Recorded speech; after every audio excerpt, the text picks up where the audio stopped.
Buckshot, welcome back to Hall of Fame. The name is Anderson and I'm back. Don't forget to subscribe and hit the notification bell to get better and bits of amazing news, analysis, and reaction on this channel. So, Bundesliga Week 9 started really well with Bayern for Leverkusen facing Stuttgart. It was a goalless draw at Bay Arena, and although Bayern for Leverkusen played so well in that game, they were dominant in that game, creating a lot of chances with an XG of 2.36, creating 5 big moments in the game. They missed out on all the big moments. They lacked cutting edge in the box. They were not sharp in attack enough, although many chances were created. And that is what happened in that game. Stuttgart were really defensive in this game. They were solid. They were compact. They made sure that they didn't concede at the arena. At the end of the 90 minutes, it was goalless draw in there as well. Bayern for Leverkusen, the current champions of the competition, couldn't win against Stuttgart in there as well. It's been pretty much a string of inconsistent performances this season for Bayern for Leverkusen and also Stuttgart. Last season, Stuttgart were on fire.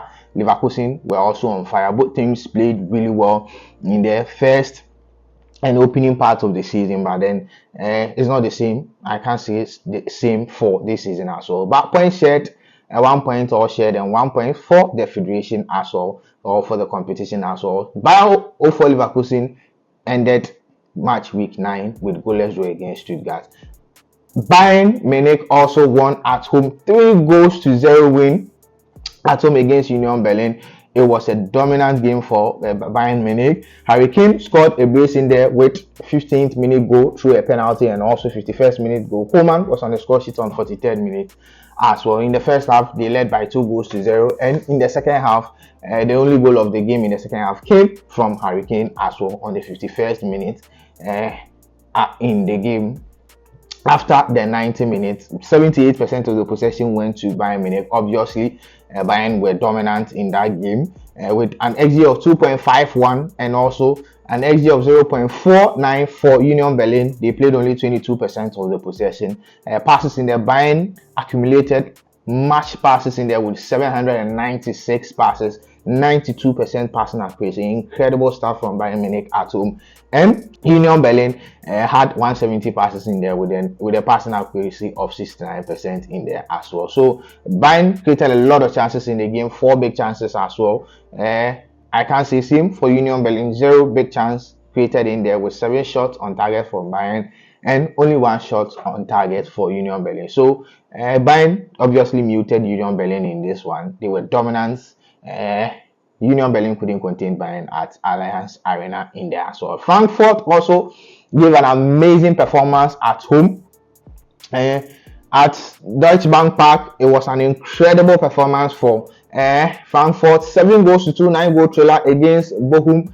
It started really well for Frankfurt in the first half. In the first half, it was electrifying. Ekitike scored the first goal of the game on the 9th minute and registered another one on the 69th minute. But then Mamouche, the man with the movement, Umar Mamouche, the Egyptian, was stellar. Gave exceptional performance and he was on the score sheet on the 8th minute as well. And on the 20th minute, Ansgard Kanov was also on the score sheet. And 32nd minute, Brown was on the score sheet with Dawood scoring on the 61st minute. And 66th minute, Uzon scored as well. The Reds scored the consolation goal, the first consolation goal for Bochum on the 35th minute, and on the 51st minute, Hoffman also registered another consolation goal, making it 7-2. As the scoreline shows, Eintracht Frankfurt were unstoppable in the game in match week 9. Amazing performance. 7-2. A statement made. They are on fire. An XG of 3.53, but then they scored 7 goals in there, with Bochum having an XG of 1.72. 65% of the possession went to Eintracht Frankfurt in there, and 35% went to Bochum. It was a good game for the end of the 90 minutes as well.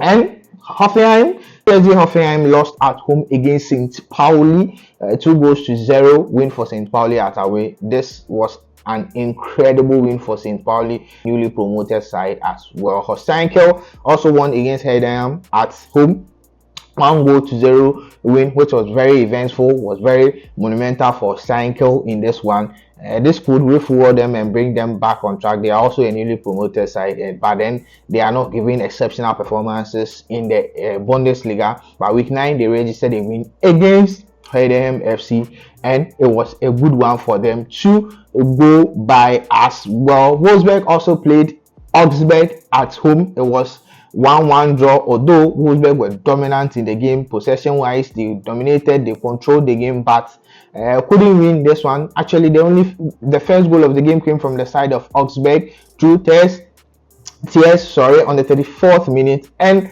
Amura equalized on the 82nd minute, getting to the dying embers of the game. He had to salvage a draw for Wolfsburg in this one as well to secure a point for Wolfsburg at home against Augsburg as well. Dortmund also played RB Leipzig. Incredible game, tough game, game full of action and everything you need to know. Dortmund won by 2-1 against RB Leipzig, with Bayer scoring on 30th minute, and actually the first goal of the game came from the side of Benjamin Sesko on the 27th minute, but then it didn't take long for Bayer to equalize on the 30th minute, and on the 65th minute, Grasse, the danger man for Borussia Dortmund, registered his name on the score sheet on the 65th minute, making it 2-1 victory for Dortmund and securing the 3 maximum points for Dortmund as well. It was a good win for Dortmund at home against RB Leipzig. Leipzig were on top of the league, but then they've been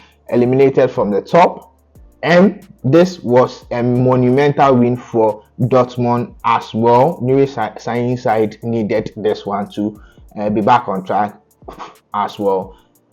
Mainz 05 also traveled to the side of Freiburg, and Freiburg couldn't score a goal in the match at the end of the 90 minutes, points shared, but then it was a goalless draw. No goal came in from that match as well, and Borussia Mönchengladbach ended the Bundesliga with 4-1 victory against Werder Bremen, you can say.